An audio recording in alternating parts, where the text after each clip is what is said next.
Hello! Sot do bëj unboxing e radhës dhe për sot kam zgjedhur Kikon. Besoj e keni marrë vesh që Kiko ka ardhur në Tiranë dhe shfiksi ato gjërat që them unë që ëndrat bëhen realitet.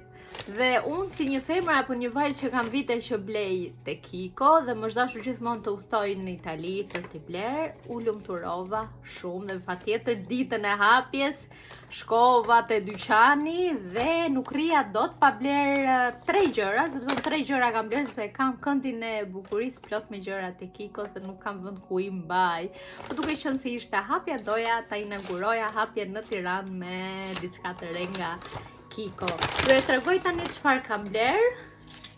Kam bler 2 tone sysh, nuk e di ose lapsa sysh, po ai shadow stick.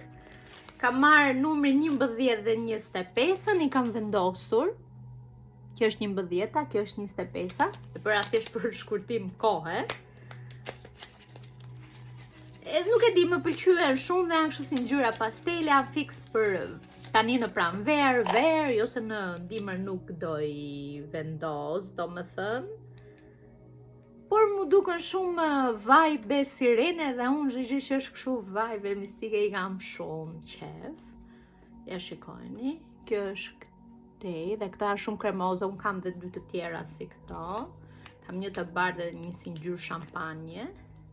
Dhe me patjetër i doja dhe këto me ngjyra. Dhe kështu si kam tani shkojnë shumë.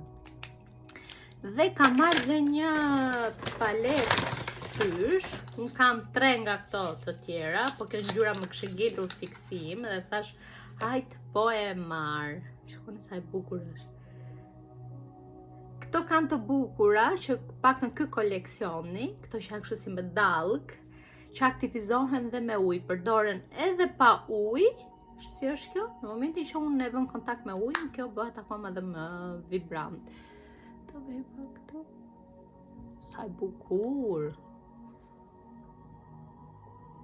Se u bëra kështu unë tani si.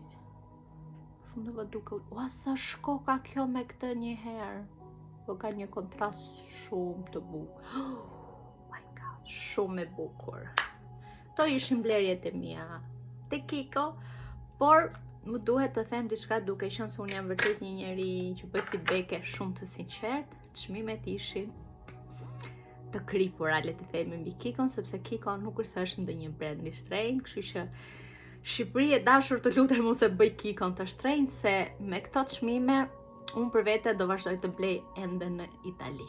Më leverdis më shumë, sepse më bie më mirë konvertimi me euro në lek, se sa ti marrë këtu në Shqipëri 17 euro një lip gloss. Sepse nuk është ajo lloj cilësie që ti të blesh atë lip gloss. Ndoshta mund të blejnë njerëzit për shef, një herë, 2 herë, por siç blejmë në Itali më vjen keq, por nuk do vazhdojmë të blejmë. Gjithsesi unë jam shumë e kënaqur me produktet e Kikos. Ndoshta në Shqipëri do blej diçka kur të më mbaroj ndonjë eyeliner që më mbaron dhe nuk u thoj dot në Itali, ama pjesën tjetër unë do vazhdoj të blej gjithmonë në Itali. Shpresoj që t'ju ke pëlqyer unboxingi im dhe do shihemi në unboxing tjetër. Ciao!